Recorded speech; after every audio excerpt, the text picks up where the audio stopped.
Hey guys, thanks for tuning into my video. And today I wanted to do a video here on some of the stuff that I do on the my Smith & Wesson 500s. Some of the optimizing. Now everybody knows I polish them, of course, and you can see this one has been polished. I'm not quite finished with it. I've got a little work to do up here, but I polish them all.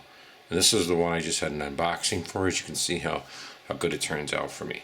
But what I do also on these guns, and I'm going to take the grip off. I'll show you what I do here.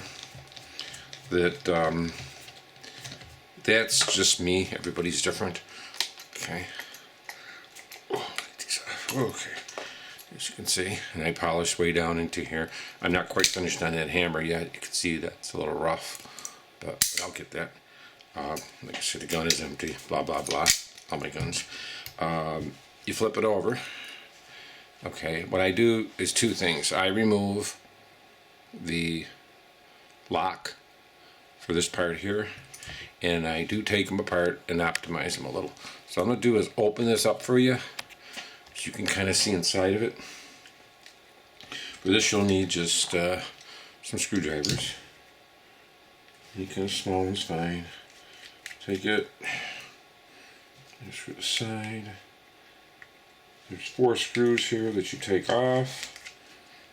There's 2. There's 3. And there's a 4th one. It's a little bit bigger, so I use a bigger screwdriver. This one here locks your cylinder in. Has a little part here, spring loaded. Okay, so to get it off, easiest way to do that, how that is, let me go down a little further. Just take it, kind of pry it off, and you can use a scribe or it pops right off. Your hammer safety block will come off, and that goes right in here. So let's go ahead and take it apart and show you. Okay, get a little closer, put something underneath there so you can see it. Okay, so this is basically inside of, well, let's get a better screwdriver here. Okay, get it up so you can see. Okay, I don't know if that's good.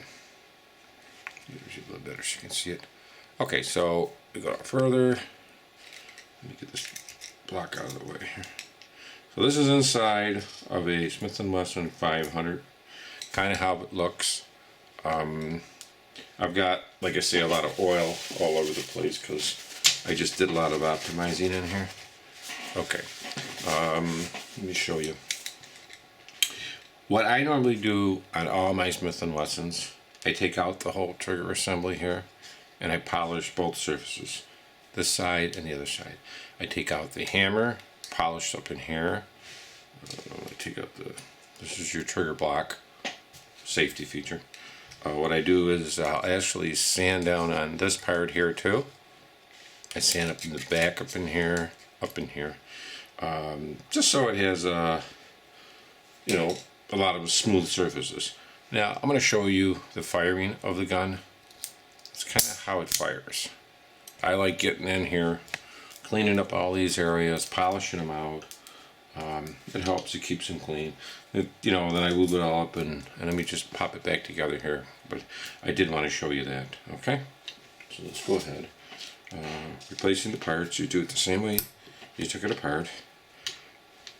Okay, this is your hammer block, which means this is if the gun falls, you can see where the hammer block rides against there to protect it so the hammer doesn't fire.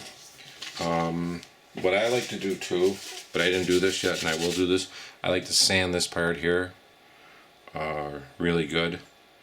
Let me show you how to sand it real quick. Okay, what you can do is you can take sandpaper or a you know, any kind of polishing wheel, like from a Dremel, polish it down like here, get the areas like right here. This area here. There's a lot of, you can see, tougher areas in here. And just sand them down a little. I'm just superficially doing this because I will actually, I'm waiting for some sandpaper to come. As soon as my sandpaper comes, I go pick it up because I ran out of it. I'll sand this down, but you could see what I mean, just the flat areas. Then take something, wipe it off,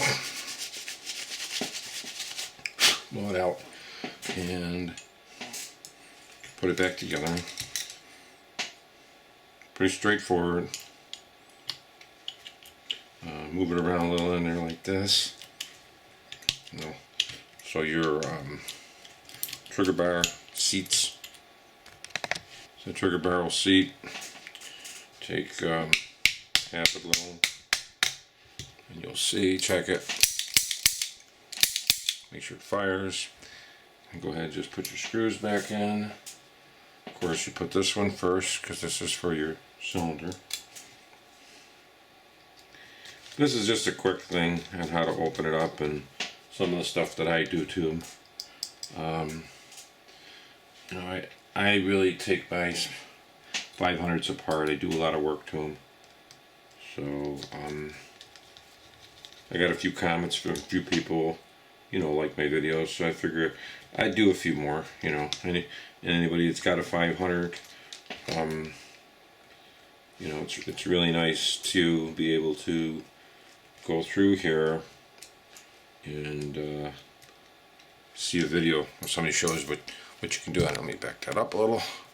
Okay, so basically it is a round butt, the X-frame, as you can see, but I've got a little more polishing to do and it'll pretty much be complete.